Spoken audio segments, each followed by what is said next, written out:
Hello viewers, চলে আসলাম আবার একটি নতুন রেসিপি নিয়ে। আমার আজকের রেসিপি কাতলা মাছের কালিয়া। তো চলো শুরু করা যাক। প্রথমেই মাছগুলো আমি ভেজে নেব। তার জন্য কড়াইতে তেল গরম করে মাছগুলো বেশ কড়া কড়া করে লাল লাল করে আমি ভেজে নেব। মাছ একটু কড়া কড়া করে না ভাজলে ভালো লাগে না। আমরা সবাই একটু কড়া মাছ পছন্দ করি, সেই জন্য একটু লালচে করে কড়া করে ভেজে নিচ্ছি। এপিট ওপিট ভালো করে ভাজা হয়ে গেলে আমি মাছগুলোকে একটা একটা করে তুলে নেব, আর বাকি মাছগুলো ওই একইভাবে লাল লাল করে ভেজে নেব।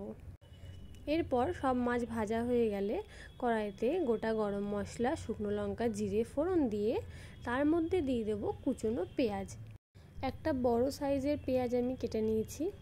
এরপর নুন আর হলুদ দিয়ে পেঁয়াজগুলোকে একটু ভালো করে ভেজে নেব।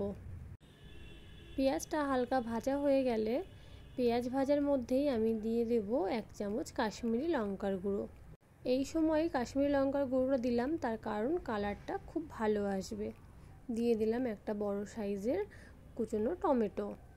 এরপর আমি এক এক করে মশলাগুলো অ্যাড করে দেব। পেঁয়াজ টমেটো প্রায় গলে এসেছে। দিয়ে দিলাম 1 চামচ আদা বাটা, 1 চামচ রসুন বাটা। আমার কাছে লঙ্কা বাটা ছিল না, আমি গোটা গোটা লঙ্কা দিয়ে দেব। কিছু গুঁড়ো মশলা অ্যাড করব। দিয়ে দিলাম 1 চামচ ধনে গুঁড়ো, আর দিয়ে দিলাম 1 চামচ জিরে গুঁড়ো। এবার ভালো করে মশলাগুলো কষিয়ে নেব। মশলাগুলো ঠিক ততক্ষণ কষাবো যতক্ষণ না মশলার ওই কাঁচা গন্ধটা চলে যাচ্ছে। ঝালের জন্য এবার আমি দিয়ে দেব চেরা কাঁচা লঙ্কা, ওই 5-6 পিস মতন।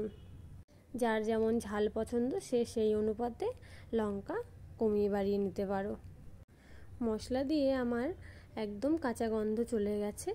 এরপর আমি পরিমাণ মতন জল দিয়ে দেব। যেহেতু কালিয়া করব তাই তো বেশি ঝোলের প্রয়োজন নেই, তাই অল্প পরিমাণেই আমি জল দিয়েছি। ঝোলটা ফুটে এলে এরপর আমি এক এক করে আমার ভাজা মাছগুলো ছেড়ে দেব। প্রত্যেকটা মাছ ছাড়া হয়ে গেলে এরপর দিয়ে দেব এর মধ্যে কুচনো ধনেপাতা, আর দিয়ে দেব অল্প পরিমাণে গরম মশলা। ব্যাস, আমার ঝোলটা ফুটে এসেছে, ঝোলটাও অনেকটা কমে গেছে। এবার আমি নামিয়ে নেব। কি দেখতে লাগছে তো, একদম পারফেক্ট কাতলা কালিয়া। তাহলে আর দেরি কি, ঝটপট করে আজকেই বাড়িতে বানিয়ে খেয়ে দেখো না কেমন লাগছে। টাটা।